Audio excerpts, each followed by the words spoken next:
Kalau di dalam diri kita itu ada pusat kendali, sebetulnya pusat kendali dalam diri kita itu barangnya apa? Kalau ada pusat kendali, berarti pusat kendali ini tugasnya adalah mengendalikan. Lalu yang harus dikendalikan apa? Ini udah masuk ke, bukan pembukaan lagi ini. Ini udah masuk ke inti pembahasan kita. Saya mau sedikit cerita. Kita selama ini kan sering mengucapkan satu kalimat dalam sehari-hari, yang beragama Islam terutama. Sering mengucapkan kalimat Alhamdulillahi Rabbil Alamin. Saking akrabnya dengan kalimat itu, sampai-sampai Kang Yudi jarang yang penasaran. Sebetulnya di balik kalimat itu ada apa sih yang hendak disampaikan oleh Allah? Saya akan mulai dari situ. Alhamdulillahi Rabbil Alamin. Makanya kalau saya membacanya mungkin berbeda ya dengan para sahabat. Saya membacanya suka dipisah, Kang Yudi. Alhamdulillahi Rabbil Alamin. Karena banyak yang membaca Alhamdulillahi Rabb. Sedangkan hirob sendiri dalam teks bahasa Arab itu artinya perang. Makanya jangan heran ya, banyak orang yang sering baca kalimat itu tapi perang terus. Banyak konflik terus, tidak damai terus, ya. Bahkan berusaha mencoba untuk mengontrol segalanya. Karena dia pikir kontrol itu adalah cara yang aman. Padahal kontrol, ya, kendali, hati-hati ya, itu berasal dari satu kesadaran yang rendah dalam diri kita. Karena semua orang yang mencoba mengontrol, biasanya dia didasari oleh rasa terancam, rasa takut. Ya, coba, orang yang mengontrol biasanya karena ada rasa takut. Dan mengontrol pasti menindas. Dan dia pikir dengan menindas, yang dikontrol itu akan terkontrol. Padahal semakin ditindas sesuatu, maka dia akan semakin memberikan perlawanan. Makanya kenapa, ya, kalau di India, Kang Yudi, ada namanya karma yoga. Karma yoga, ya. Kalau di Cina itu ada yang namanya Wu Wei. Kalau David Hawkins mengatakan ada namanya letting go. Ya. Nah, di tradisi Islam, itu ada kata Islam. Jadi Islam itu sebetulnya adalah bertindak tanpa memaksa. Jadi terus melakukan tindakan, terus bermimpi, terus membuat target-target, terus membuat rencana-rencana, tapi tidak ada kemelekatan sama sekali terhadap hasil. Karena kebanyakan orang kan hanya menyiapkan diri untuk apa? Untuk menang, tetapi tidak diajarkan untuk menerima kekalahan dengan tenang. Kebanyakan orang diajarkan untuk mencapai, tetapi tidak diajarkan untuk melepas. Dan dikiranya melepas itu merupakan kekalahan. Padahal melepas itu kemenangan yang sejati. Nah, kembali pada kalimat Alhamdulillahi Rabbil Alamin. Segala puji milik Allah. Rabbil Alamin itu, ya, sebetulnya lebih cocok kalau diterjemahkan sebagai suatu daya, suatu keberadaan, suatu energi yang tak terbatas di balik semua alamin. Jadi di balik semua alamin itu bahasa Arab dari kata alamat. Alamat itu artinya ciri. Jadi saking Allah itu ingin dikenal, maka beliau bermanifestasi. Salah satu manifestasinya adalah apa yang kita sebut sebagai ciptaan. Tetapi beliau tidak seperti tukang kursi. Kalau tukang kursi, habis bikin kursi, ya sudah, dia terpisah dengan kursinya. Tapi beliau sang maha pencipta, setelah menciptakan apapun, beliau itu tidak pernah terpisah dari yang diciptakannya. Nah, beliau selalu ada di balik semua itu. Nah, yang ada di balik semua itulah yang disebut dengan keberadaan. Nah, keberadaan ini sering disebut juga kecerdasan semesta tanpa batas. Pikiran kita itu hanya bagian kecil saja dari keberadaan ini. Pikiran kita ini hanya bagian kecil saja dari kecerdasan semesta tanpa batas itu. Nah, siapapun yang menyadari sang keberadaan, saya menyebutnya sang kehadiran, ya, itu yang disebut dengan being of experiment. Being of experiment. Ada being itu keberadaan. Ada being of experiment, itu artinya pengalaman tentang keberadaan. Jadi keberadaan itu ada, meliputi semuanya. Tapi ada yang menyadari keberadaannya, ada yang tidak menyadari keberadaan itu. Nah, mereka yang menyadari keberadaan itu yang disebut dengan sedang mengalami experience of being. Experience of being. Jadi experience of being itu adalah pengalaman tentang keberadaan. Nah, itu sebabnya, ya, kenapa di dalam Al-Quran ada kata-kata Alhamdulillahi Rabbil Alamin, segala puji habis buat Allah, sang keberadaan. Itu adalah kesadaran yang harus dimunculkan bahwa tidak ada peristiwa di semesta ini tanpa adanya sang kehadiran, sang keberadaan. sang penyaksi, sang pengamat yang abadi, yang tidak akan pernah tersentuh oleh apapun. Nah, itulah sebetulnya yang harus ditemukan oleh semua manusia kalau ingin hidupnya damai. Itu yang disebut dengan pusat kendali, yang sering disebut sebagai kesadaran murni atau sebut saja kesadaran.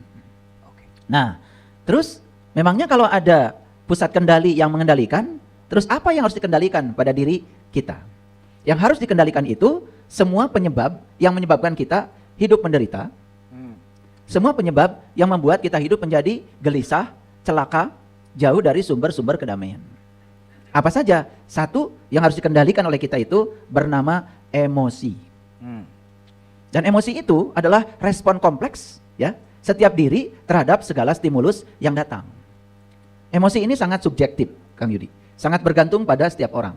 Makanya saya sebut emosi ini adalah respon kompleks. Respon kompleks. Karena setiap orang itu kompleks, sangat kompleks. Tergantung di mana dia dibesarkan, di lingkungan seperti apa dia dibesarkan, lalu bagaimana dia selama ini ya menerima semua input-input yang berasal dari lingkungannya. Maka disebut sebagai ya respon kompleks terhadap stimulus yang datang dari luar atau rangsangan yang datang dari luar. Yang kedua, emosi itu terkadang juga bukan subjektif, tapi juga fluktuatif. Sangat tidak terkontrol, sangat fluktuatif. Ya, lihat coba orang kadang-kadang mengalami kesedihan sedih sekali, ya, mengalami kebahagiaan bahagia sekali, ya. Itu ketika marah meluap-luap kemarahannya, ya kan, dengan kata-kata dan lain sebagainya. Itu emosi. Nah, itu yang harus dikendalikan. Pernah nggak menyaksikan orang yang kehilangan kendali, lalu emosinya itu menjadi fluktuatif? Harus dicatat bahwa yang saya maksud adalah dikendalikan, bukan dimatikan. Ya, bukan dimatikan, bukan ditiadakan, bukan dinegasikan, tapi dikendalikan. Berarti dikendalikan itu biarkan saja dia ada. Tetapi dia sebagai guru yang menyamar lah kan. Dia sebagai sesuatu yang harus bermitra dengan kita. Ingat ya, emosi itu penting. Kalau batas-batasnya tidak dilampaui, emosi itu berguna. Kalau batas-batasnya tidak dilampaui, begitu batasnya dilampaui, itulah yang akan menimbulkan hal yang destruktif. Sehingga banyak orang yang kemudian, mohon maaf ya, membunuh orang lain, mencelakakan orang lain, ya, menyakiti orang lain, karena emosinya itu sudah di luar kendali. Ya. Tuh. Yang kedua, yang harus dikendalikan itu adalah pikiran. Nah, banyak orang yang bukan sekedar tidak bisa mengendalikan pikiran, malah sama sekali dia dikendalikan oleh pikirannya. Nah, orang yang dikendalikan oleh pikiran, ini orang yang belum bisa menggunakan pikirannya. Dia sedang digunakan oleh pikirannya. Saya mau nanya sama Kang Yudi. Kang Yudi pernah nonton film nggak? Sering ya? Di bioskop? Suka ya? Oke. Ketika Kang Yudi nonton film, ya nonton film, apapun judulnya, sering larut nggak emosi Kang Yudi ke dalam alur cerita film itu? Sering ya? Bahkan ada ikut marah, malah kadang meneteskan air mata. Oke. Nah, ini contoh yang bagus ya. Kalau saya terus terang, sampai sekarang itu belum bisa menikmati film. Jadi kalau ke bioskop itu, saya minta disediakan makanan aja sama anak-anak, padahal sudah di VVIP, ya, atau disediakan bed yang saya bisa tidur. Jadi untuk menyenangkan anak-anak, saya tetap pergi ke bioskop, tapi saya tidur. Kenapa? Karena saya sadar, sebetulnya yang saya tonton itu bukan kebenaran. Jadi saya itu karena sering-seringnya meditasi, sudah ada jarak antara pikiran dengan kesadaran saya, sehingga ketika saya nonton film, saya seperti sedang nonton pikiran saya. Makanya kalau pikiran saya sedang bicara, self-talk misalkan, atau overthinking misalkan, saya tidak percayai, biarkan aja. Jadi pikiran itu ya sudah diberi jarak oleh saya. Sehingga ketika dia bicara, saya tidak pernah larut apa yang sedang dia bicarakan. Karena apa? Saya kan hidup dengan tubuh. Dan tubuh itu hidup saat ini. Bagian dari tubuh yang paling penting itu adalah nafas. Dan nafas itu pasti saat ini. Sedangkan pikiran kan tidak suka saat ini. Sukanya masa lalu atau masa depan. Makanya coba perhatikan, ada orang yang tubuhnya di saat ini, tapi pikirannya tidak di saat ini. Ini Bapak Ibu, tadi Kang Yudi kan nonton film, sampai meneteskan air mata, sampai ikut marah, sampai berpihak misalkan kepada yang punya lakon, sampai membenci yang antagonis di lakon itu. Lebay pokoknya ya. Ini Kang Yudi ini sebetulnya seperti ada arus air di sungai, Kang Yudi itu menceburkan diri ke arus itu. Bukan harusnya kan Kang Yudi itu nonton aja arus itu. Selamat kan? Nah, tapi bagus ya, contoh ini bagus, contoh ini bagus. Harus ada contoh yang kayak gini. Makanya saya bilang tadi ke Kang Yudi, kok saya nggak bisa sampai sekarang? Kalau saya nonton film itu, saya tahu kalau itu bohong. Jadi saya tidak bisa, apalagi harus larut, ya, apalagi harus nangis, kan bohong gitu loh. Dan mungkin karena terlalu terbiasa menjaga jarak antara saya dengan pikiran, si kesadaran, si keberadaan, ya, dengan pikiran saya. Jadi saya di mana-mana itu ya, kalau nonton sesuatu, apalagi telenovela atau sinetron, ya makanya saya tidak tertarik. Kenapa? Kan itu bohong gitu. Nah sama seperti pikiran. Nah ini Bapak Ibu, nah bahaya ya. Bapak Ibu kan sering percaya ketika pikiran sedang bicara. Betul nggak? Ketika pikiran bilang gini, jangan pergi ke sana, macet. Padahal itu kan bohong. Karena belum terjadi ya? Kan sebetulnya kita belum ke sana. Ya. Betul nggak? Nah, tapi sering dipercaya. Akhirnya apa yang didengar dari pikiran dijadikan keputusan kan? Nah, itulah bahayanya ketika kita mengidentikan diri sebagai pikiran, lalu kita percaya pada apa yang dikatakan oleh pikiran, padahal itu hanya ilusi pikiran. Bahaya nggak itu? Bahaya. Kenapa? Karena si pusat kendalinya nggak jalan. Jadi yang kedua adalah pikiran. Ya. Yang ketiga yang harus dikendalikan, apa itu? Sikap. Reaksi. Bapak Ibu mau bersikap apa terhadap situasi? Kan itu kebebasan ada pada kita. Tapi ketika kita mengambil sikap yang salah pada satu situasi, bisa celaka nggak Kang Yudi? Sangat bisa. Sangat bisa. Misalkan begini ya, kita sudah menyangka kalau orang itu memang sumber kesalahan. Jadi apapun yang dia lakukan, itu selalu salah menurut kita. Karena definisi di otak kita, dia ini adalah sumber kesalahan. Sebut saja dia orang jahat. Sampai kita tidak melihat lagi sedikit pun kebaikan dari dia. Sehingga ketika dia melakukan apapun, sikap kita selalu jahat sama dia gitu. Negative thinking terus. Betul. Padahal kan belum tentu. Nah, padahal kita kan punya sikap yang lain. Bisa sikap yang lain. Nah, ini ada penelitian di fisika, ada yang namanya prinsip ketidakpastian Heisenberg namanya. Jadi begini. Ketika kita memfokuskan diri pada sesuatu yang disebut dengan realitas, maka kita sama sekali tidak bisa mengontrol sesuatu yang di luar itu. Betul ya? Logis, betul. Ya kan? Itu namanya prinsip ketidakpastian Heisenberg itu. Makanya ketika kita mengontrol sesuatu, sebenarnya kita itu sedang kehilangan kontrol terhadap sesuatu yang di luar kita. Padahal itu sudah mengancam kita, cuman kita tidak sadar. Jadi yang ketiga itu adalah sikap. Ya. Nah yang keempat yang harus dikendalikan adalah ego. Nah ego itu adalah diri pribadi kita yang terbentuk ya oleh kebanyakan memakan program-program, ya sehingga kita menjadi lupa dengan diri kita yang asli. Dan kita menyangka diri yang diinputkan program-program ke dalam diri kita itu, kita menyangka itu diri kita. Padahal itu diri palsu kita. Nah, ego ini sangat berbahaya. Apa bahayanya ego? Ego itu tidak siap menerima kekalahan karena dia selalu siap menang. Ego itu tidak siap untuk melepaskan karena dia tuh selalu ingin mencapai. Ego itu itu akan sangat terluka ketika ekspektasi dia tidak dipenuhi. Dan banyak orang yang frustrasi kan? Karena apa? Karena dia dikendalikan oleh ego. Nah, kira-kira 4 utama itu yang harus menjadi kendali kita.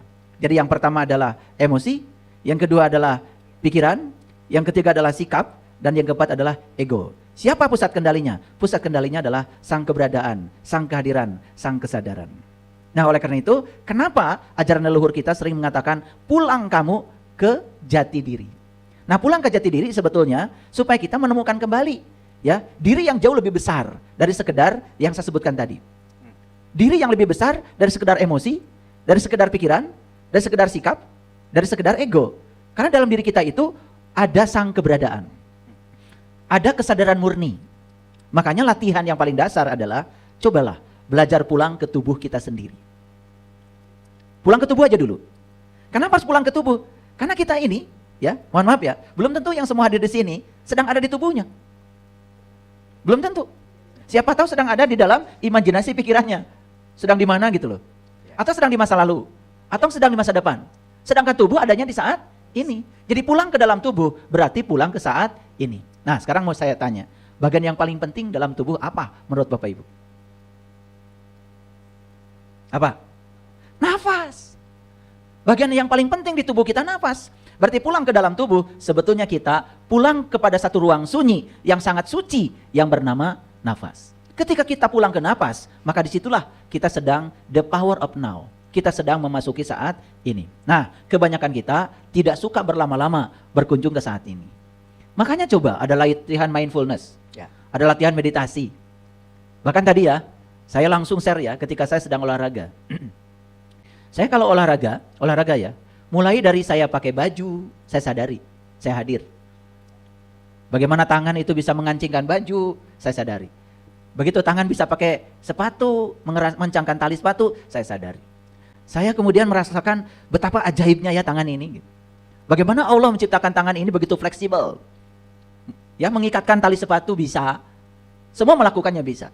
Karena saya sadari, akhirnya saat saya sedang memasangkan tali sepatu itu mau olahraga, air mata saya mengalir. Sangat mengagumkan hidup itu. Saya bernafas, nyaris tidak diperintah oleh saya. Jantung kita saya berdetak, nyaris tidak pernah diperintah oleh saya. Ginjal saya menyaring darah, nyaris tidak pernah diperintah. Bayangkan betapa besar cinta kasihnya sang keberadaan. Tanpa perintah kita, semua diberikan sepenuhnya kepada kita. Cuman karena kita sarang hadir, jarang berada di sini. Waktu sedang mengikatkan tali sepatu, otak kita sudah bergerak maju ke depan, mau lari. Ya. Dan saya nggak mau. Saya hadir aja nalikan sepatu. Nah, setelah itu saya naik ke treadmill. Kemudian gitu saya pejamkan mata, kemudian saya mulai lari. Saya pasang untuk 7 kilo. Nanti kalau sudah 7 kilo, langsung treadmill saya akan kasih tahu, tit sudah, udah keringatan. Nah, sepanjang saya sedang lari itu, saya betul-betul hadir. Apa yang terjadi? Ternyata ada intuisi yang masuk ke dalam otak saya. Meditasi itu, kata intuisi itu, meditasi itu adalah menyadari segala hal yang sedang terjadi saja.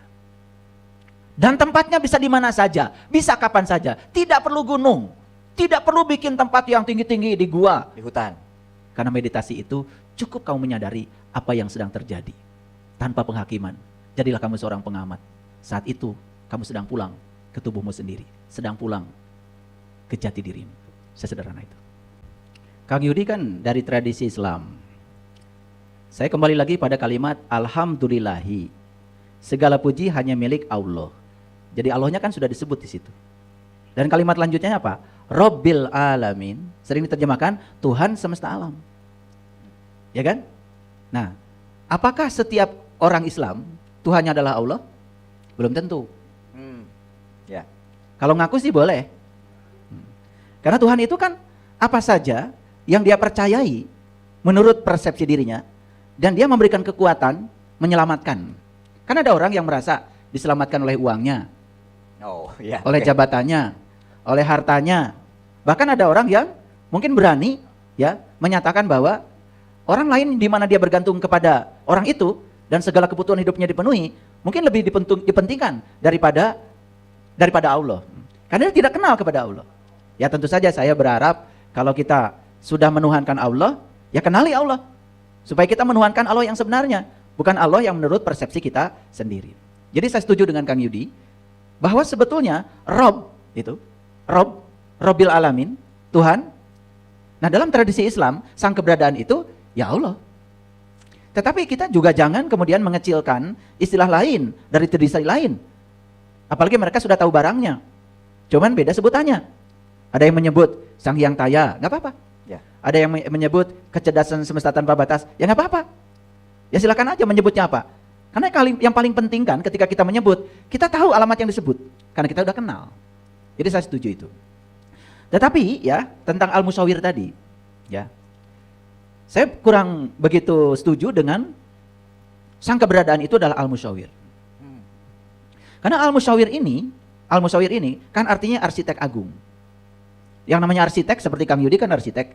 Itu kan pasti bikin gambar di pikiran Kang Yudi, lalu mewujudkan apa yang ada di pikiran Kang Yudi ke dalam gambar, kemudian ke dalam bentuk wujud nyata, gedung bertingkat dan lain sebagainya. Kan begitu prosesnya, ya. Itu tugasnya Al-Musawwir. Tapi sang keberadaan itu jauh melampaui dari itu. Dia adalah kesadaran murni. Jauh melampaui itu. Sumbernya segala kreativitas, sumbernya cinta, sumber kekuatan positif, jauh melampaui itu. Tetapi ketika sang keberadaan ini mendapatkan input, misalkan gini ya, Kang Yudi ingin bikin gedung. Ya. Kan sebenarnya yang ingin bikin gedung itu bukan sang keberadaan, tapi Kang Yudi kan. Nah, Kang Yudi meyakini kalau pasti uangnya ada. Kang Yudi meyakini pasti gedungnya akan jadi. Kang Yudi meyakini tidak akan sulit prosesnya. Nah, Kang Yudi itu sedang meyakini, bukan sedang menginginkan. Berarti Kang Yudi sedang memancarkan energi kepada sang keberadaan.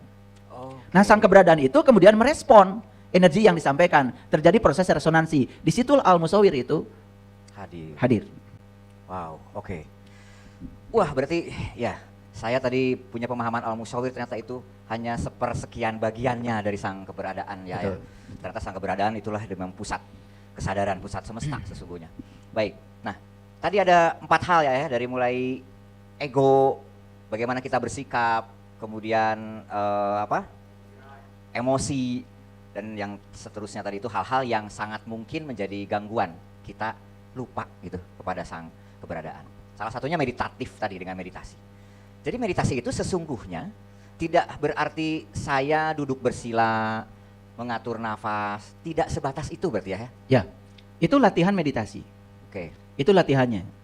Jadi kita menyadari nafas, duduk bersila dengan sikap tertentu. Itu latihannya. Latihan untuk ya kembali ke tubuh.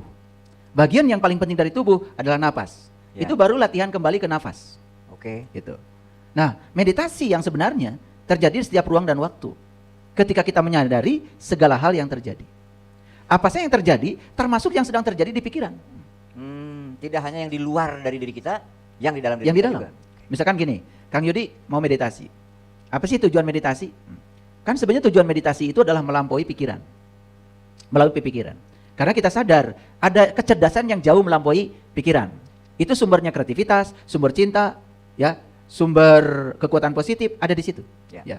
Jadi Kang Yudi ingin mengakses itu karena menyadari betapa terbatasnya pikiran. Ingin memasuki sesuatu yang jauh lebih besar dari sekedar pikiran. Karena sadar kalau pikiran ini hanya bagian kecil dari keberadaan tadi. Nah, kemudian Kang Yudi ingin mengakses ke sana. Ingin mengakses ke sana.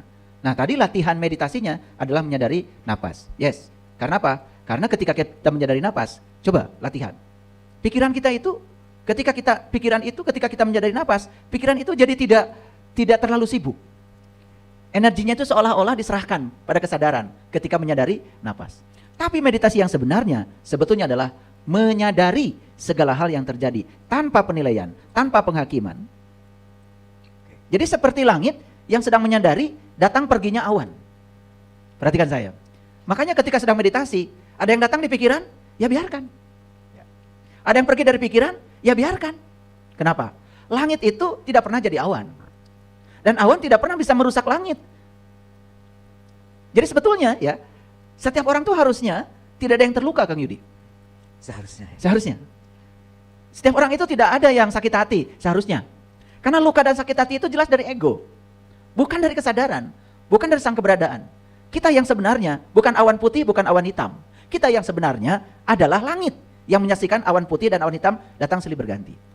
Makanya termasuk yang terjadi di pikiran, itu jangan di stop. Banyak orang yang salah mengajarkan meditasi. Ya, pokoknya meditasi itu menyetop yang ada di pikiran. Udah salah. Saya kasih tahu ya salahnya. Begitu pikiran di stop, dia semakin menguasai kita. Karena segala sesuatu yang ditekan, pasti dia akan memberikan perlawanan. Itu hukum alam, itu namanya aksi reaksi. Jadi bukan semakin merendah, dia semakin menguat energinya. Tapi ketika pikiran itu ditonton saja oleh kita, makanya kita ini sebenarnya bukan yang berpikir. Kita ini adalah si pengamat bagi yang sedang berpikir. Makanya ketika pikiran datang, apapun pikiran itu, tonton saja. Jika perlu, katakan, saya sedang menyaksikan kamu. Saya mengakui kamu ada.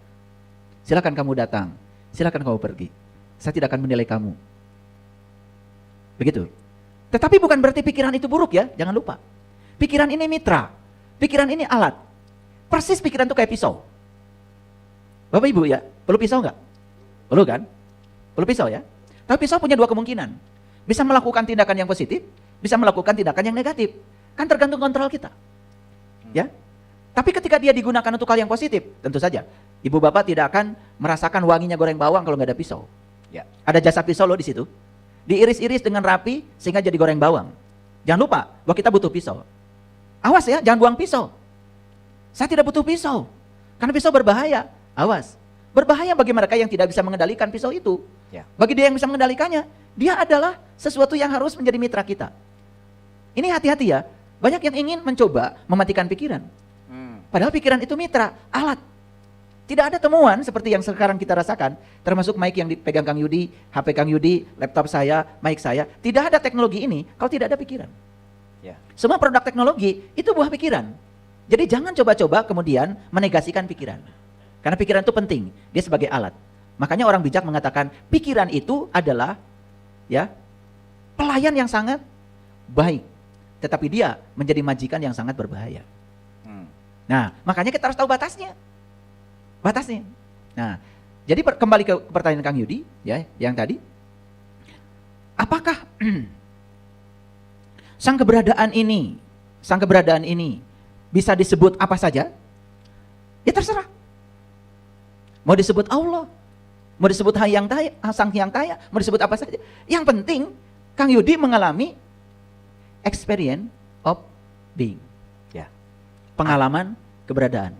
Itulah sebetulnya yang akan mendorong kita pada ketuhanan. Wow. Dan puncaknya akan mendorong kita pada kemanusiaan. Ya betul. Pancasila nyambung banget kepada Pancasila, ketuhanan, kemanusiaan. Oke, keren. Makanya Pancasila tidak Tuhan yang Maha Esa, tidak. Tapi ketuhanan. Tuhan itu being. Tapi ketuhanan, pengalaman ketika bermanunggal dengan Tuhan. Ya. Makanya siapa yang menyadari ketuhanan yang Maha Esa, berarti dia menyadari bahwa dia siap untuk bermanunggal dengan dia sang keberadaan, untuk menyerap sifat-sifatnya, sehingga dia kesipati sifat-sifat dari sang keberadaan, yaitu kesadaran. Terbayang nggak kalau Allah itu terluka? Kebayang nggak kalau Allah itu tersinggungan kayak kalian? Terbayang nggak kalau Allah itu melakukan penghakiman? Benar salah, baik buruk, suka tidak suka. Terbayang nggak kalau Allah itu misalnya berpihak ke Persib, tetapi tidak berpihak ke klub lain misalnya? Kebayang nggak? Coba bayangkan ya, setiap klub mau main bola, kan doanya kepada Tuhan yang sama. Ya betul. Tapi Allah tidak bingung.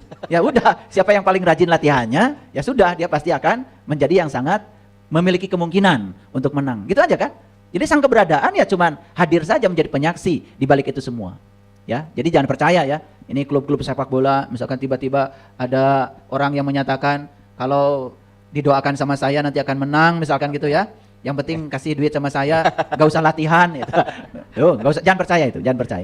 Itu sudah berlawanan dengan sifat keberadaan. Itu Kang Yudi. Siap Ayah. Baik, kesimpulan yang tambahan lagi bagi kami ini bahwa sang keberadaan itulah pusat kendali kita. Mau dimaknai seperti apa, itulah sang kekuatan terbesar di dalam diri.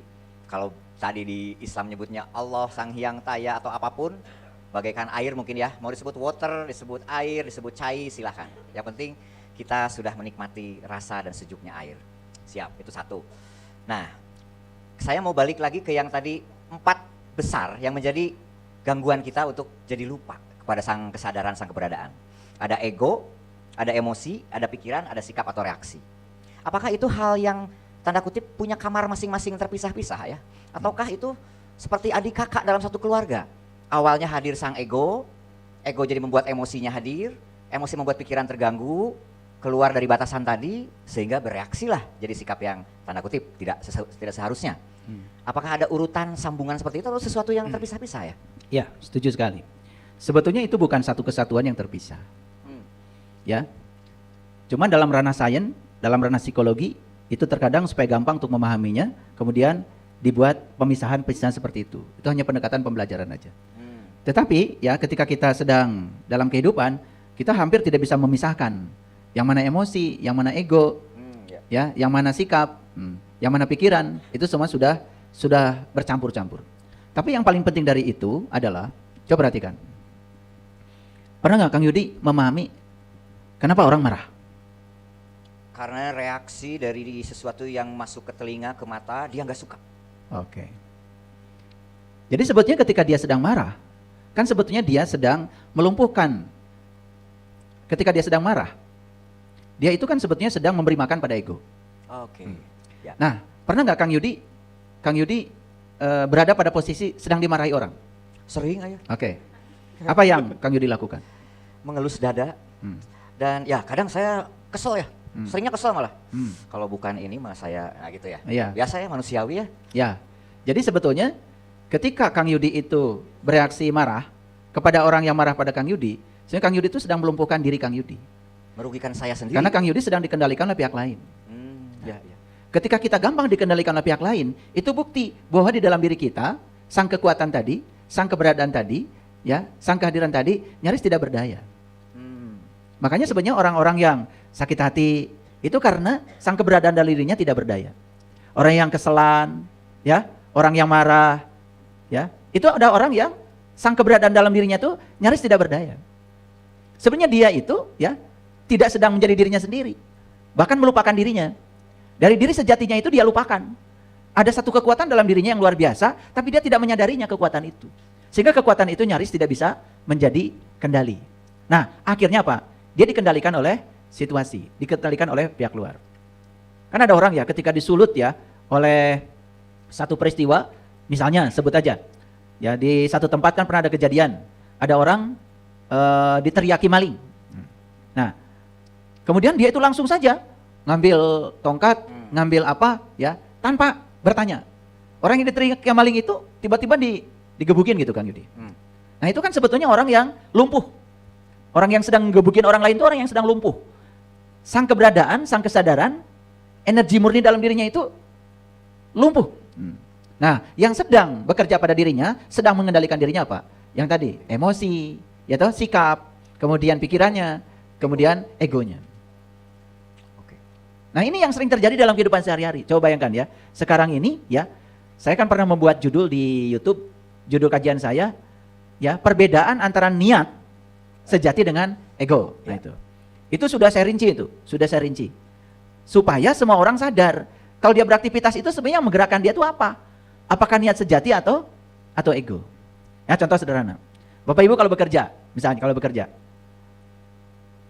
cari uang misalnya ya, itu yang menggerakkan niat sejati atau ego? Ego. Ya. Nah sekarang gimana bekerja digerakkan niat sejati? Harusnya menggunakan konsep Bismillahirrahmanirrahim. Lepaskan pikiran kita tentang uang. Sudah saja, saya ingin menjadi kepanjangan tangan Allah, menyampaikan cinta kasih Allah lewat pekerjaan saya, keahlian saya, profesi saya kepada orang yang butuh pertolongan saya. Gitu. Kan uang sebetulnya tidak usah dipikirkan, pasti akan mencari kita. Betul nggak? Tetapi dari awal kita sudah berpikir uang. Nah, ego ya ketika tidak mendapatkan uang itu, apalagi mendapatkan kegagalan, pasti dia akan marah kan? Betul nggak? Yep. Gitu. Nah, ketika ego itu marah, karena semua energi kita dipindahkan pada ego, sehingga si sang kesadaran lumpuh gitu. Nah, itulah yang diceritakan kalau di Bali itu ada tari kecak tentang Rama dan Sinta. Jadi Rama itu adalah diri kita, Sinta itu adalah kesadaran yang ada pada diri kita. Tapi sang kesadaran ini kerap kali ya pergi karena dibawa jalan-jalan sama Dasamuka namanya Rahwana. Nah, Rahwana itu kan penguasa negeri Alengka. Alengka itu bahasa Sanskerta, arti yang sebenarnya adalah pikiran. Nah, ketika kita dikuasai oleh pikiran, oleh Rahwana, maka kita sedang mencuri Dewi Sinta. Dewi Sinta itu ditenggelamkan, sehingga Rama kehilangan kesadaran. Nah, karena dia sedang dikuasai oleh pikirannya, oleh diri palsunya, oleh egonya. Apa yang terjadi? Pasti dia akan selalu ya menimbulkan penderitaan bagi dirinya, juga penderitaan bagi pihak lain. Coba ciri orang yang dikendalikan oleh egonya, pikiran palsunya, pasti ya dia itu menimbulkan kerusakan pada dirinya, juga kerusakan pada orang lain. Ya, contoh ya, nonton sepak bola, klub yang dicintainya kalah, itu kan? Ya, kemudian kursi dibangun lama oleh pemerintah dibakar, betul nggak? Nah, kasus yang sederhana aja. Ketika kemarin timnas Indonesia dikalahkan Irak, sebenarnya kalau saya melihat permainan timnas kita itu udah luar biasa, sangat luar biasa, peluangnya banyak. Cuman karena tidak menang, tiba-tiba air mineral, saya belum pernah melihat pemandangan di luar negeri di mana botol air mineral itu dilempar ke lapangan, belum pernah melihat itu. Dan itu terjadi kemarin di Jeddah. Dan pelakunya pendukung timnas Indonesia, pakai burung Garuda. Siapa yang sedang mengendalikan dia? Saya sebenarnya nonton pertandingan kemarin itu malu, sangat malu, sedih sekali. Ya, karena ego itu hanya menyediakan ruang untuk menang. Makanya kata-kata yang keluar dari ego apa? Ya, harga mati, harus menang. Dan kata-kata itu meluncur dari pejabat, manajer, betul nggak? Itu dari orang yang mengatasnamakan dirinya itu, katakanlah panggede gitu.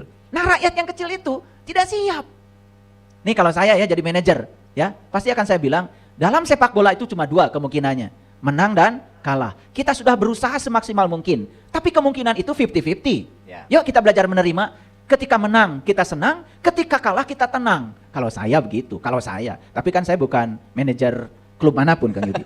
Kecuali klub Tarkam lah barangkali, pernah saya dulu. Nah ini ya, dan ini kan sangat berbahaya. Sampai sekarang kita diajarkan menang, tidak diajarkan untuk tenang ketika kalah. Diajarkan untuk mencapai sesuatu, tapi tidak diajarkan untuk melepaskan sesuatu yang dicapai. Karena pada gilirannya suatu saat harus kita lepaskan. Nah, siapa yang sedang mengendalikan kita? Situasi luar diizinkan untuk mengendalikan diri kita, sampai kita kehilangan jati diri kita sendiri. Ya, begitu Kang Yudi. Wow, tepuk tangan dong, keren banget kajiannya. Ya, ya. Ayah Bunda, sebelum saya pandu lagi, dari teman-teman di studio, ada yang mau ditanyakan? Mangga, silahkan. Tolong mic-nya disiapkan buat sahabat kita.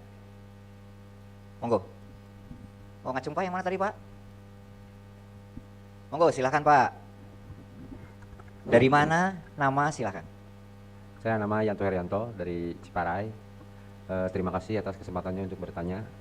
Saya saat tadi menyimak, mana sih perbedaan antara pikiran dan intuisi? Di sana kita harus bagaimana caranya untuk membedakan antara pikiran dan intuisi kita gitu. Terima kasih, segitu saja. Hatur nuhun, silakan Ayah. Ya, apa sih bedanya? Ini dasarnya dari pikiran, ini dasarnya dari intuisi, atau sebutnya dari kesadaran. Sederhana sebetulnya. Yang datang dari pikiran itu selalu berulang. Oke. Makanya yuwaswisu, ya, selalu berulang. Kalau yang datang dari intuisi tidak pernah berulang, cuma sekali. Contoh gini ya, kita mau melakukan kebaikan, intuisi sudah bilang, sudah lakukan saja, cuma sekali. Tapi kemudian, ya, kemudian datanglah yuwaswisu dari pikiran, ya, misalkan capek, nah, udah, berikutnya datang lagi, kan kamu baru datang, berikutnya kan enak aja, masa melakukan itu lagi, nah terus aja berulang-ulang, sampai dia itu berhasil. Itu bedanya. Makanya kalau intuisi itu tidak pernah ada pengulangan. Makanya saya kalau dapat intuisi itu langsung saya catat. Saya kalau lagi olahraga nih, dapat intuisi, saya stop dulu treadmillnya, saya turun, saya catat. Makanya saya sudah punya note khusus untuk mencatat semua yang datang dari intuisi. Karena kalau tidak buru-buru dicatat, itu lupa Pak Yanto. Itu aja bedanya. Ya, tentu saja perbedaan berikutnya, kalau yang berasal dari kesadaran diikuti, pasti akan menimbulkan berkah. Pasti akan menimbulkan manfaat, pasti membawa kebaikan. Tapi yang berasal dari pikiran, pasti akan menimbulkan dampak-dampak yang berbeda. Ya, begitu. Nah, terus begini. Kadang-kadang kan kita suka bicara, Kang Yudi. Mau kemana Pak Yanto? Saya mau ikut pencerahan. Tapi kalau ditanya, emang pencerahan itu apa? Nah, mulai bingung kan biasanya. Ya, kalau ditanya kan biasanya bingung. Sebenarnya pencerahan itu apa sih? Kalau saya mengatakan pencerahan itu adalah kalau kita punya kesadaran akan adanya keberadaan, dan kemudian kita tinggal di keberadaan itu dalam rasa berkesadaran, itulah pencerahan. Oke. Paham ya? Saya bikin kalimatnya supaya sederhana ya. Ya. Jadi kalau Bapak Ibu ingin hidupnya tercerahkan terus, sederhana. Yuk pulanglah pada kesadaran akan keberadaan. Lo tinggallah di keberadaan itu dalam rasa berkesadaran. Tidak akan mudah kita dihancurkan. Ya. Itu benteng kita.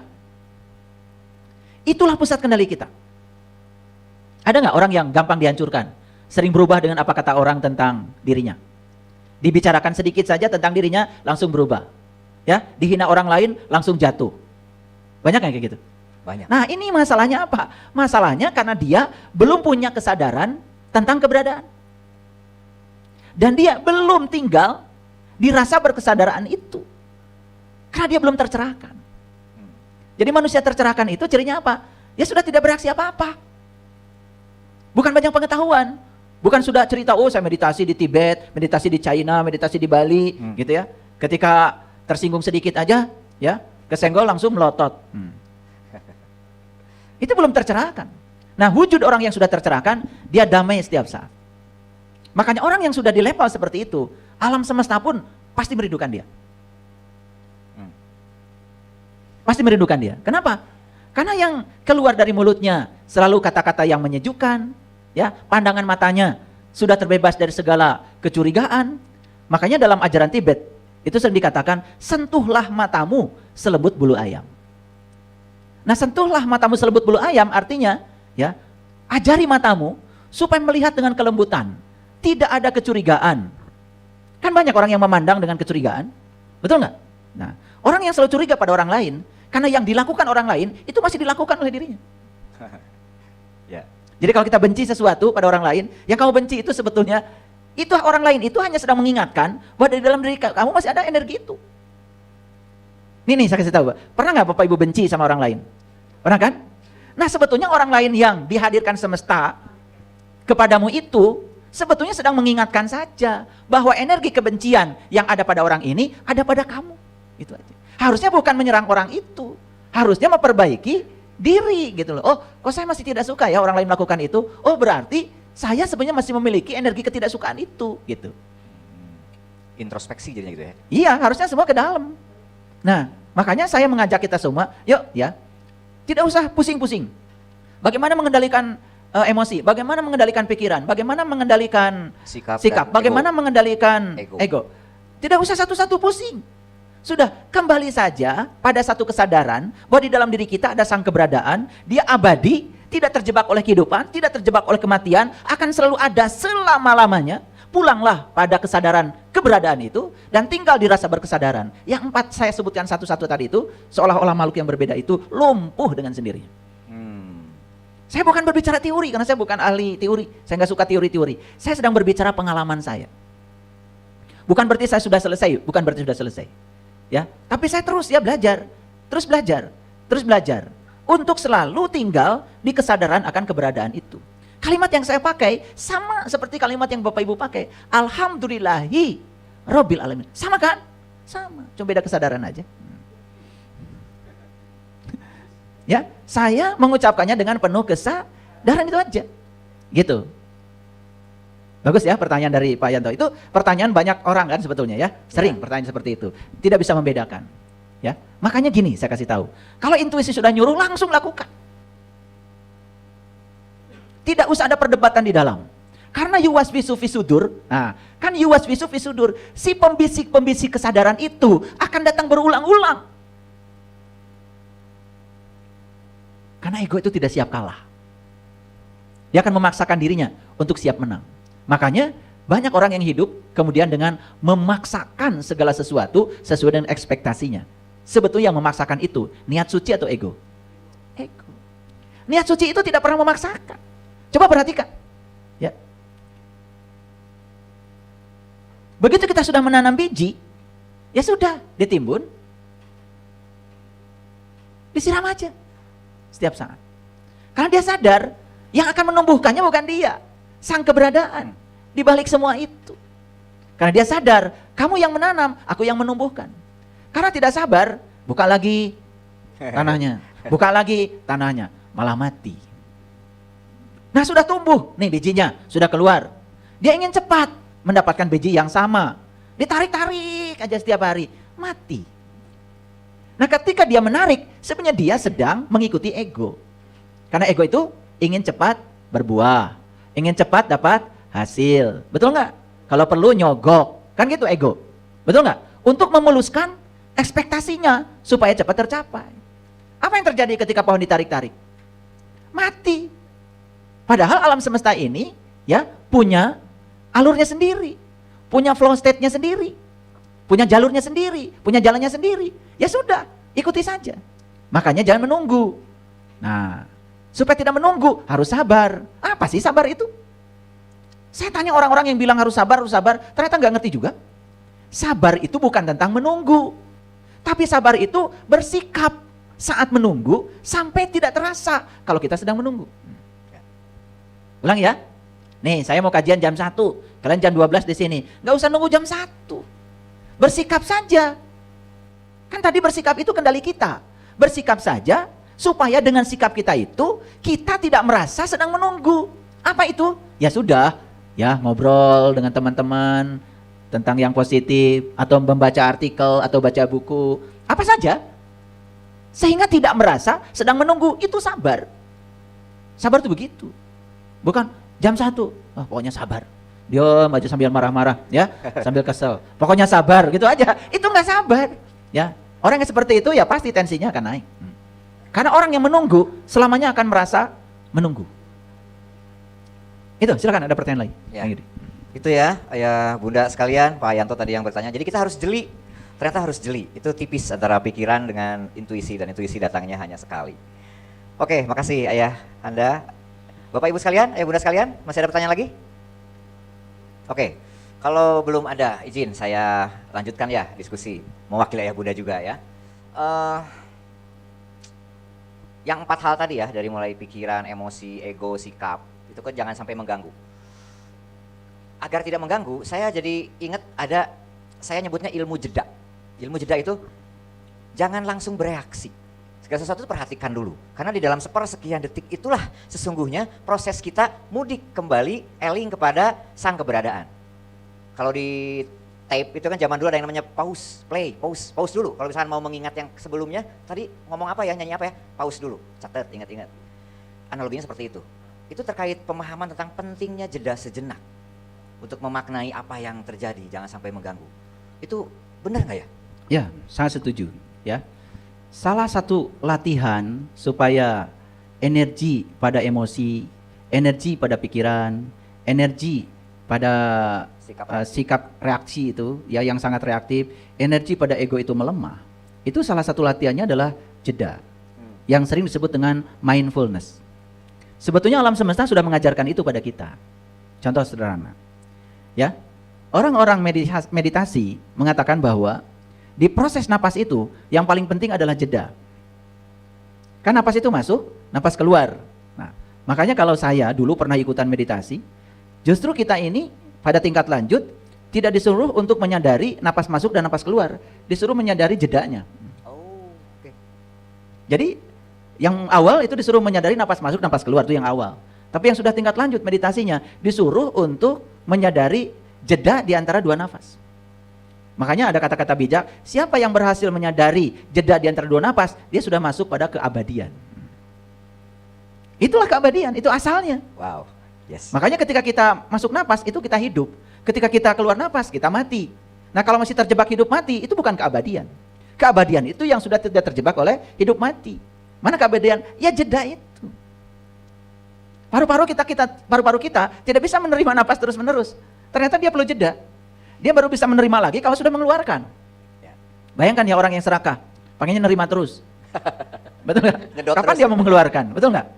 Coba lihat orang serakah. Makanya kan keserakahan itu racun. Orang yang serakah itu tidak siap melepaskan.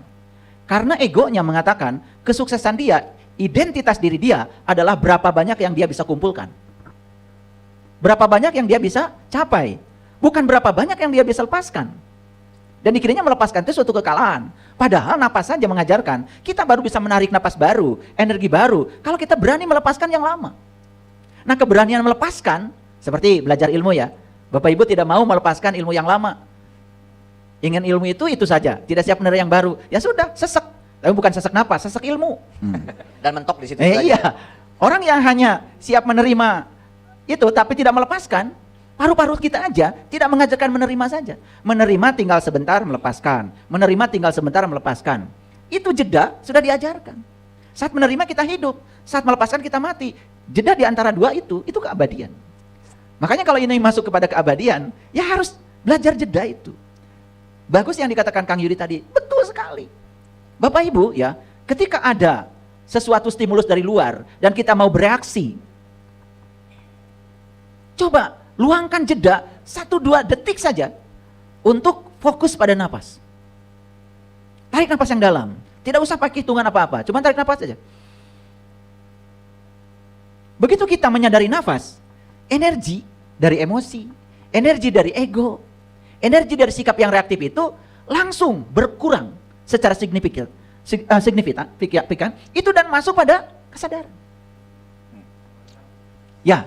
Jadi bagaimana cara mencuri energi dari emosi yang sedang meluap-luap? Perhatikan saya. Kalau ada kesedihan dalam diri kita, jangan dilawan. Biarkan saja. Tapi itu bukan diri kita. Ditonton aja ya? Ditonton saja. Makanya cukup ya, kita langsung bergerak, mengambil jarak dan bilang, saya terima kamu, saya akui dan saya lepaskan. Saya terima kamu, saya akui dan saya lepaskan. Itu langsung. Energinya itu dirampas oleh sang kesadaran. Jadi Rama sudah kembali sukses mengambil Sinta dari dasamuka dari Rahwan. Nah, terkadang memang ya di dalam cerita Rama dan Sinta itu kan ada kehadiran Hanoman tuh. Ya. Nah, Hanoman itu ya itulah sang guru sejati yang disebut dengan guru mursid itu. Kadang-kadang kita perlu bantuan pihak lain, orang yang sangat ahli untuk itu. Nah, itulah sang guru. Makanya guru membuat jembatan. Jadi Hanoman itu kan bikin jembatan untuk mengembalikan Sinta Ya. pada Rama. Bukan hanya dibantu oleh Hanoman, tapi dibuatkan jembatan ya untuk mengambil ya Sinta yang dikuasai oleh Rahwana itu. Dan ternyata berhasil. Barangkali kalau di Islam Kang Yudi ada yang namanya jembatan Shirathul Mustaqim. Ya. Nah, jembatan Shirathul Mustaqim itu rambut dibelah 7. Makanya siapa yang sudah bisa mengendalikan yang 7? Dia sudah bikin jembatan itu. Coba, jujur ya, pikiran kita ini ribut, kan dari mana? Kan dari yang 7. Dari 2 telinga kita ada informasi, diproses, ribut. Betul nggak? Dari 2 mata kita masuk ke pikiran, diolah, ribut. Betul nggak? Riuh lagi. Ya ada bau-bau atau wangi-wangi apa saja dari hidung masuk ini ribut. Betul nggak? Belum lagi yang dari sini, ini paling banyak. Betul nggak? Iya, ribut di sini. Nah, keributan itu ternyata berasal dari ya panca indera kita. Nah, ketika panca indera ini dicoba untuk dikendalikan. Makanya kenapa orang tua kita bilang itulah Shirathul Mustaqim. Rambut dibelah 7. Rambut itu kan simbol. Simbol, karena rambut itu yang paling dominan di kepala. Betul nggak? Iya. Bukan rambut dibelah 7 kemudian rambut benar-benar dibagi 7. Karena leluhur kita nyuruh mengendalikan, coba kendalikan yang 7 supaya pikiranmu adem. Nah, tentu saja untuk yang selanjutnya harus belajar. Tetapi di tingkat awal, untuk awam, untuk orang awam, coba sadar aja bahwa sebetulnya keributan dan kebisingan pikiran sehingga kita tidak mendengarkan suara kebenaran dari kesadaran sang keberadaan, itu kan keributannya berasal dari yang 7 itu yang disebut dengan panca indera. Betul apa tidak? Iya kan? Makanya kenapa kita harus sering-sering pejamkan mata. Kenapa kita disuruh untuk tarik napas dan tahan. Betul nggak? Kan itu sebetulnya latihan-latihan sederhana untuk mindfulness. Supaya menyadari sang keberadaan. Sehingga kita bisa mengalami experience of being. Bukan sekedar being. Pengalaman tentang keberadaan. Di situ pencerahan terjadi sebetulnya. Wow, luar biasa. Sudah makin dalam lagi aja. Tepuk tangan dong. Ya, masih ada yang mau ditanyakan? Dari teman-teman, para sahabat di studio? Silakan. Ada? Belum? Oke, kalau belum ada, masih ada waktu ya, izin saya coba lanjutkan. Tadi dari saya cukup suka ini ya, memperdalam yang 4 hal tadi, karena itu emang tanda kutip godaan, gangguan yang harus kita selalu jaga. Jadi kita harus hafal banget nih terhadap tanda kutip musuh diri kita. Tapi di satu sisi, itu tidak boleh dihilangkan, tidak mungkin dibunuh, tapi harus tanda kutip dikendalikan, diurus, dirawat gitu. Yeah. Dan itu ada batasan, kita boleh tanda kutip, emosi itu pasti ada, tapi ada batasan maksimal yang tanda kutip jangan dilampaui. Nah, untuk 4 hal itu tadi ya, apa sebetulnya batasan-batasan untuk bekal kami semua biar kami bereaksi ya, tapi tidak reaktif gitu. Ya. Nah, itu seperti apa ya? Pikiran juga mungkin ya. Ya, betul sekali ya. Yang seperti ini itu harus rajin berlatih. Rajin berlatih. Dan latihannya itu tidak usah menyengaja harus ikut pelatihan, tidak. Harian saja di rumah. Harian di rumah. Saya kan sering mencontohkan begini. Apa saja yang kita lakukan, coba lakukan dengan kesadaran. Coba beri izin supaya ya kunjungan kita ke saat ini di sini sekarang lebih banyak. Sadari bahwa tubuh sedang hidup di saat ini. Tubuh sedang bernapas di saat ini. Sayang kalau tubuh ditinggalkan oleh kita yang sedang hidup di saat ini karena pikiran kita berkelana ke masa lalu atau ke masa depan. Latihannya gimana? Coba, latihannya selalu seperti sekarang Bapak Ibu sedang duduk seperti ini. Sadari Bapak Ibu sedang duduk. Sadari kalau pantat kita sedang nempel di bumi. Semua sensasi yang ada di sini, sadari. Mendengar suara kipas, sadari, itu suatu kemewahan. Merasakan angin, sadari, itu suatu kemewahan. Karena semua rasa-rasa dan sensasi itu suatu saat tidak akan bisa dinikmati lagi oleh kita. Bahkan saat cuci tangan di wastafel, sentuhan air ke tangan kita, dinginnya air ke tangan kita, sadari. Dan satu-satunya untuk sadar, hadir.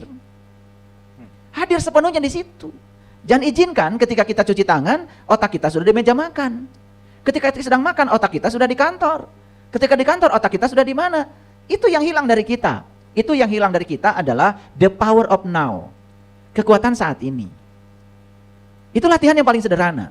Nah, nanti Bapak Ibu, kalau sudah terbiasa dengan latihan yang sederhana itu, selalu hadir di sini saat ini sekarang, maka pengalaman tentang keberadaan yang disebut dengan pencerahan tadi, kesadaran akan keberadaan dan tinggal lebih lama di rasa kesadaran itu dengan sendirinya akan membentuk kita. Dan batas yang disampaikan oleh Kak Yudi itu nanti akan terbentuk dengan sendirinya dari dalam. Akan terbentuk dengan sendiri dari dalam. Makanya ya emosi tidak usah dibunuh. Kalau kita punya rasa sedih, rasa suka, rasa tidak suka, ya sudah biarkan saja. Tidak usah dikendalikan, tidak usah dibunuh, tapi dikendalikan. Gimana cara mengendalikannya? Saat itu muncul, akui kalau itu ada. Sadari kalau itu ada. Dan ketika kita menyadari kalau itu ada, anehnya ketika kita membuat jarak dengan dia, bahwa itu bukan saya, dan saya adalah yang sedang mengamati itu, apa yang terjadi? Energi dari emosi itu melemah. Nah, saat energi melemah, kesadaran meningkat. Kenapa? Itu hukum kekekalan energi. Oke.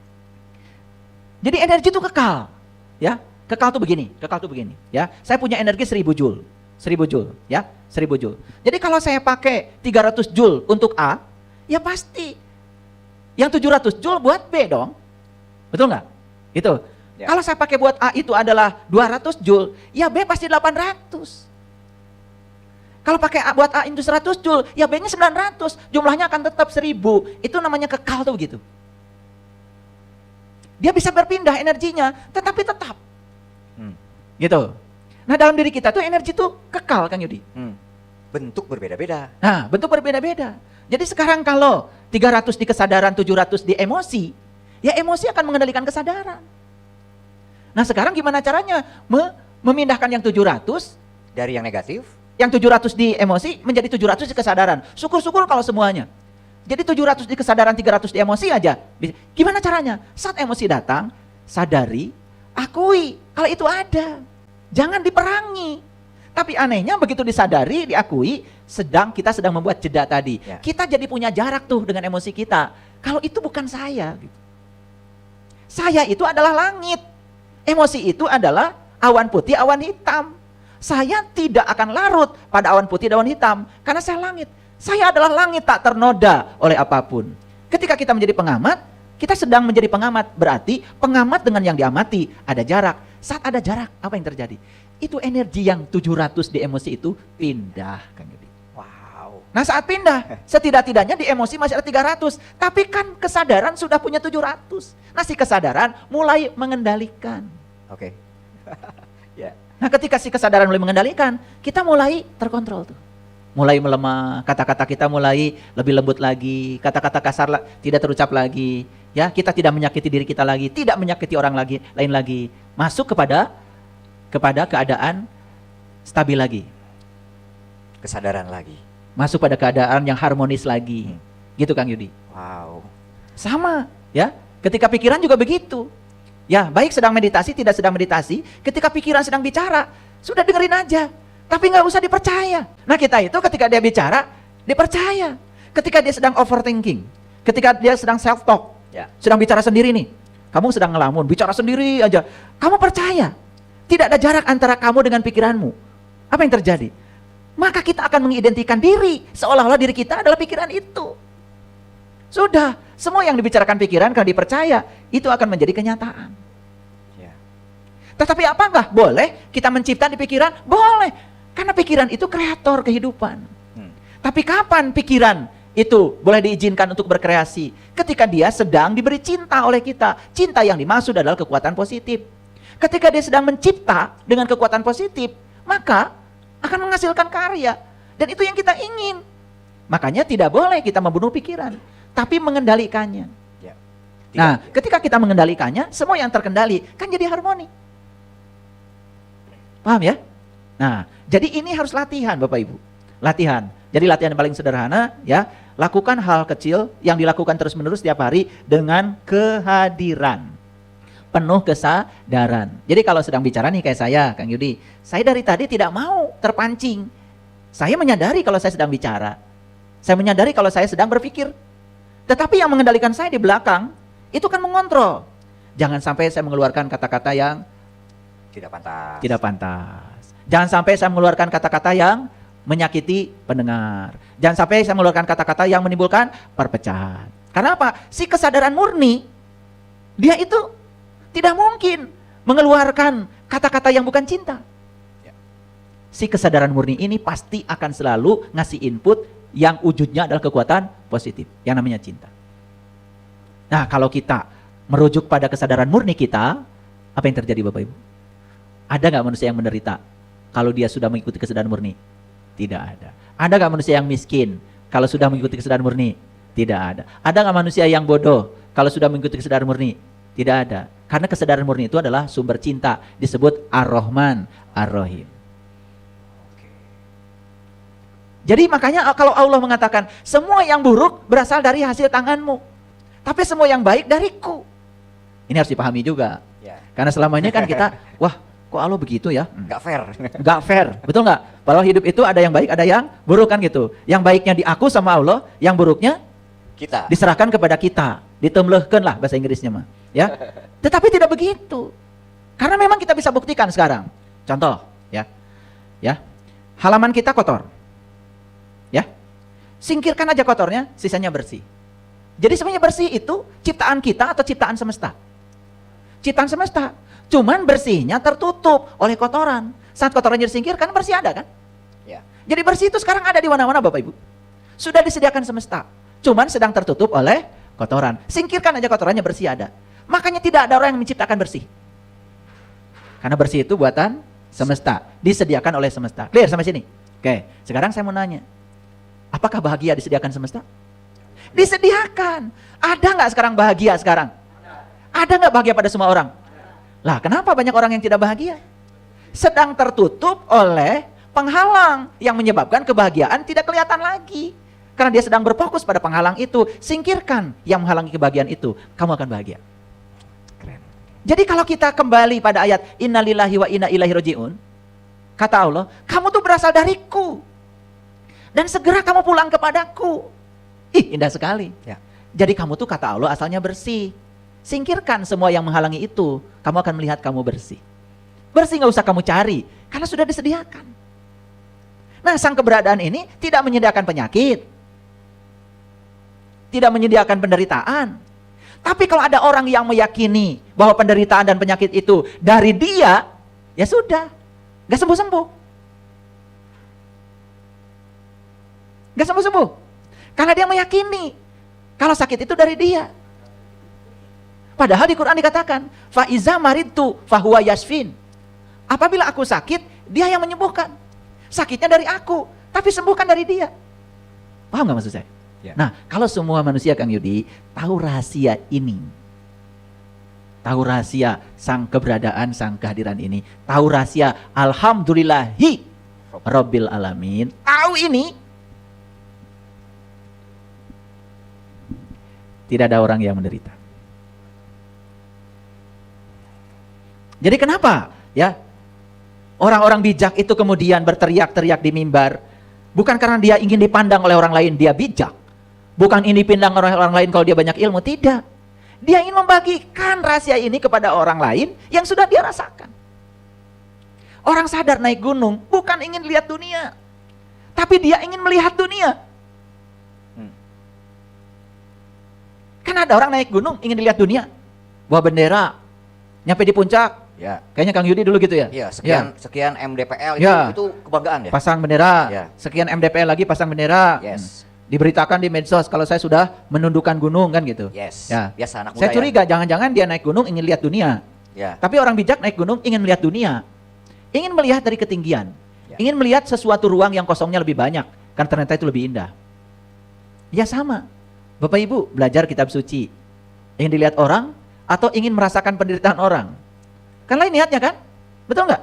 Iya, sangat berbeda. Ada orang jadi pejabat, ingin dilihat rakyat atau ingin melihat rakyat? Beda kan? Yang ingin dilihat rakyat, coba lihat, merasa paling penting. Betul nggak? Ya. Tidak siap turun. Ya kan? Selalu ingin berada di posisi itu. Ya toh? Nah, yang mengendalikan udah pasti itu bukan kesadaran, itu pasti ego. Tidak siap dikritik. Ya? Gitu. Tapi kalau mereka yang ingin melihat rakyat, beda. Dia setiap hari mengunjungi rakyat. Siapapun itu. Ya. Tidak dipilih-pilih. Ya. Mau pendukungnya nggak pendukungnya, ya dia sudah jadi rakyatnya kan gitu. Betul. Kan tidak ada gubernur partai anu, nggak ada. Yang ada gubernur provinsi A, Ya. gubernur provinsi B, kan gitu. Betul. Dia tuh kan jadi gubernur satu provinsi. Betul nggak? Bukan gubernur untuk pendukungnya. Udah nggak ada lagi. Nah, kalau yang udah selesai, yang belum selesai biasa. Nah, itu ego, ya. Tetapi kalau dikendalikan oleh ego, perhatikan, pasti dampaknya akan selalu buruk. Bisa ya? Bisa. Ini latihan-latihannya sudah saya berikan nih. Jadi latihannya dari hal kecil aja. Gimana?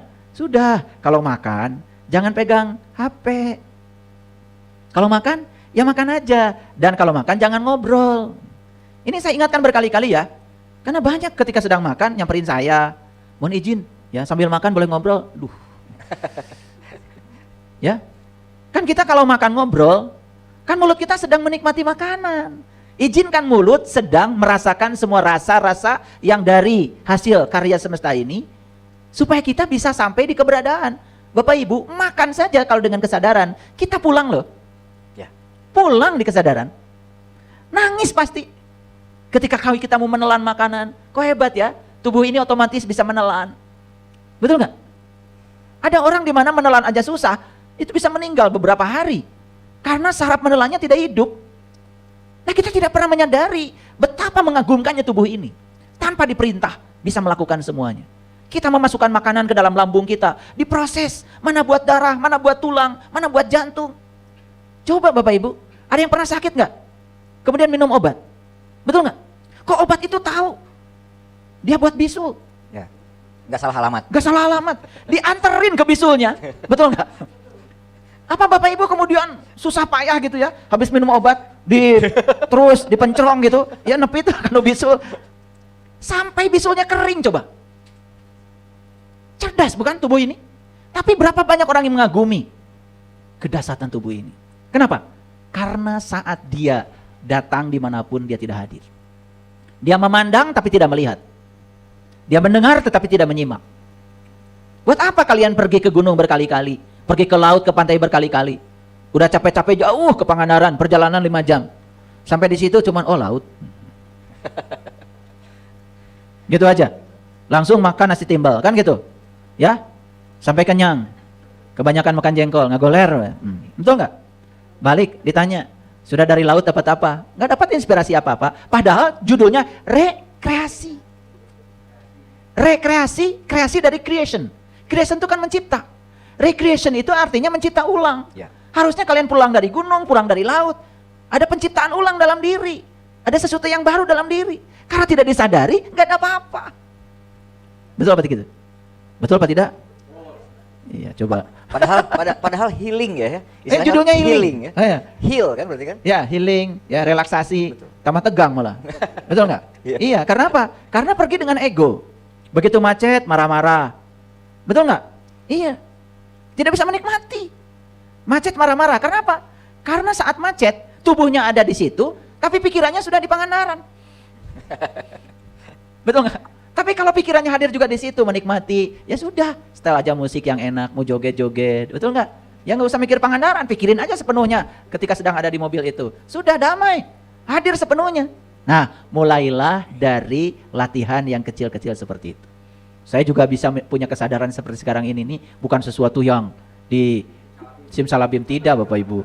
Proses melatihnya pelan-pelan, karena dalam spiritual tidak ada revolusi. Di spiritual itu harus ada evolusi. Semua prosesnya bersifat evolutif. Makanya kuncinya dalam spiritual, tidak usah bergerak cepat. Yang penting bergerak maju. Gitu, ya.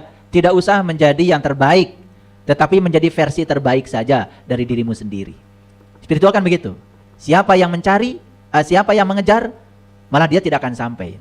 Tapi siapa yang berhenti mengejar, malah dia sampai. Itu spiritual.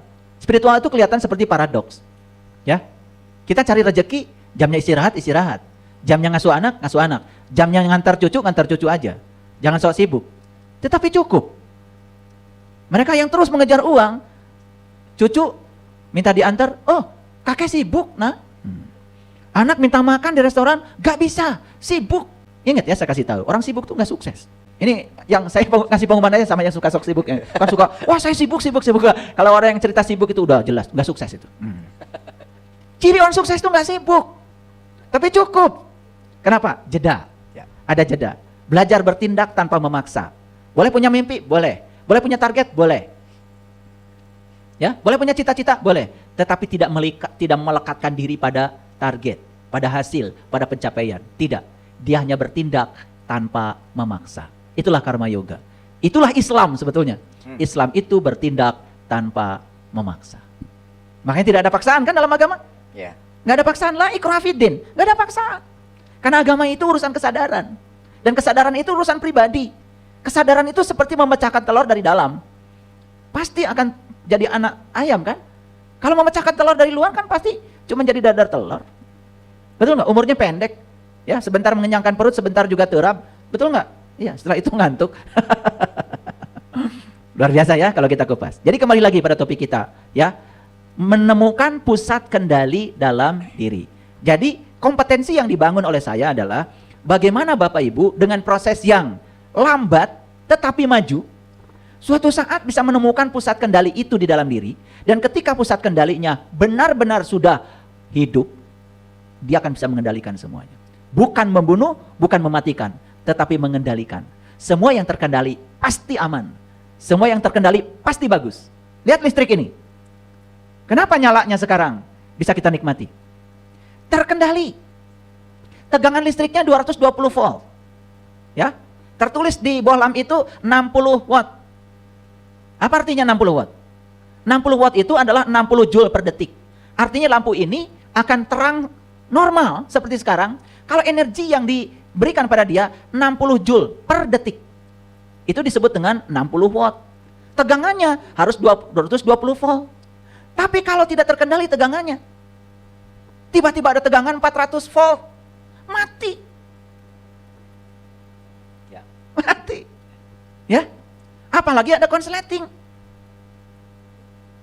Ya. Ada arus pendek. Terjadi kebakaran. Ada listrik tapi tidak terkendali, malah jadi kebakaran. Ada listrik terkendali, jadi kipas angin, jadi lampu, jadi suara saya bisa dikeraskan, suara Kang Yudi bisa dikeraskan. Semua yang terkendali menimbulkan harmonisasi. Semua yang tidak terkendali pasti menimbulkan kehancuran. Jadi sekarang ngerti nggak Bapak Ibu? Kenapa banyak kehancuran dalam hidup Bapak Ibu? Tidak terkendali. Jawabannya apa? Karena tidak terkendali. Kenapa tidak terkendali? Jawaban berikutnya apa? Karena pusat kendali lumpuh. Betul? Ya. Kenapa pusat kendali lumpuh? Karena tidak diurus. Boro-boro diurus ya, dikenali pun tidak kayaknya. Ah. Dan kenapa pusat kendali lumpuh? Karena dilumpuhkan oleh yang tidak terkendali. Makanya perhatikan saya. Kan saya sudah bilang, sekalipun pusat kendali itu sudah ditemukan, awas, tidak semua hal dalam hidup bisa dikendalikan. Masih ada tugas baru lagi. Tugas lanjutan. Mana yang bisa kamu kendalikan dengan pusat kendali itu, mana yang tidak bisa kamu kendalikan. Yang tidak bisa dikendalikan, lepas, jangan dikontrol. Mencoba mengendalikan yang tidak bisa dikendalikan, sekalipun pusat kendalinya sudah ditemukan, maka kalian tidak akan pernah bisa mengendalikan yang tidak bisa kalian kendalikan. Nah sekarang, begitu kita sudah menemukan pusat kendali diri dalam diri, tugas berikutnya adalah memilah mana yang bisa dikendalikan, mana yang tidak bisa dikendalikan. Ternyata yang bisa dikendalikan dalam diri kita cuma 3. Pikiran kita bisa dikendalikan, Ya. perasaan kita, dan sikap kita. Kan ada hubungan erat dengan yang 4 tadi. Ya, betul. Bayangkan sekarang, pusat kendali belum ditemukan. Ya, baik yang bisa dikendalikan, apalagi yang tidak bisa dikendalikan, semakin tak terkendali. Ya. Betul nggak? Yang sudah menemukan pusat kendalinya saja belum tentu bisa mengendalikan semuanya. Hanya dibatasi untuk mengendalikan yang bisa dia kendalikan. Bayangkan. Tetapi ada keajaiban di semesta. Begitu kita menemukan pusat kendali dalam diri dan mencoba mengendalikan yang bisa kita kendalikan, yang tidak bisa dikendalikan jadi terkendali. Ya. Itu hadiah dari semesta luar biasa. Ini paradoks. Berbeda dengan kebanyakan orang berpikir. Ini hanya bisa diselami oleh mereka yang mau menyadari keberadaan. Ternyata keberadaan itu ya tak terjelaskan. Walaupun saya sebut keberadaan, bukan berarti sebutan saya menurunkan derajat dari keberadaan itu sendiri. Saking tidak ada sebutannya, saya sebut aja keberadaan. Saking tidak ada sebutannya, di Quran disebut Robbil Alamin. Maaf Bapak Ibu, saya dulu pernah bertanya di pesantren, apa bedanya Allah dengan Rob? Kan di Quran kan kadang-kadang ada Rob, ada Allah. Ya. Betul nggak? Betul. Ada Tuhan, ada ilah. ada ilah. Saya nanya sederhana aja, apa bedanya Allah dengan Rob? Sederhana pertanyaan. Diusir malah saya. Dianggap pembangkang. Padahal pertanyaan itu datang dari kejujuran diri kan. Gitu. Gimana? Setelah saya jelaskan sejelas ini atau biasanya gini, kalau mahasiswa saya selalu bilang, kalau Pak Saiful ngajar terlalu jelas katanya malah jadi tidak jelas. Gitu. Ini terlalu jelas makin tidak jelas atau makin jelas? Oke. Tetapi bukan itu saja maksud saya. Setelah Bapak Ibu tahu kejelasannya, oh ternyata harusnya ya kalau saya tahu bahwa sang keberadaan itu sumber cinta, sumber cahaya, sumber keberkahan, kan harusnya tidak ada yang sebaliknya. Berarti yang sebaliknya itu murni karena ketiadaan dari keberadaan itu. Bukan keberadaannya tidak ada, karena dia tidak mungkin menghilang. Tetapi dia ada, cuman keberadaannya tidak disadari. Makanya menyadari keberadaan dan tinggal sepenuhnya dirasa berkesadaran di keberadaan itu, itulah pencerahan. Banyak manusia yang mengalami kegagalan untuk membangun hubungan. Baik hubungan dengan dirinya, hubungan dengan sesama, hubungan dengan alam, dan hubungan dengan keberadaan itu. Kenapa? Karena dia tidak mau berusaha untuk mengenal siapa dirinya. Jadi sepanjang kita tidak mengenal siapa diri kita, sejatinya diri kita, asal muasal diri kita, sepanjang itu kita akan selalu mengalami hambatan dalam hubungan. Hambatan pertama, dengan diri sendiri saja kita tidak bisa berhubungan. Hablum minan nafs kita gagal. Yang kedua, hablum minan nas, itu pasti. Karena semua orang yang gagal membangun hubungan dengan manusia, itu karena dia gagal membangun hubungan dengan dirinya sendiri. Dan yang ketiga, dia akan gagal juga membangun hubungan dengan alam. Dan siapapun yang sudah gagal membangun hubungan dengan alam, mohon maaf, alam tidak lagi merawat dia. Padahal dia butuh alam. Semua makanan dari alam. Semua kebutuhan hidup dari alam. Tapi alam pun sudah enggan merawat dia. Karena dia tidak punya hubungan dengan alam. Dan lebih parah lagi, ketika kita sudah tidak punya hubungan dengan keberadaan. Mau pulang kemana kita? Satu kuncinya, kenali jati diri kita. Maka kita akan bisa membuka semua rahasia semesta, termasuk juga rahasia hubungan. Terima kasih.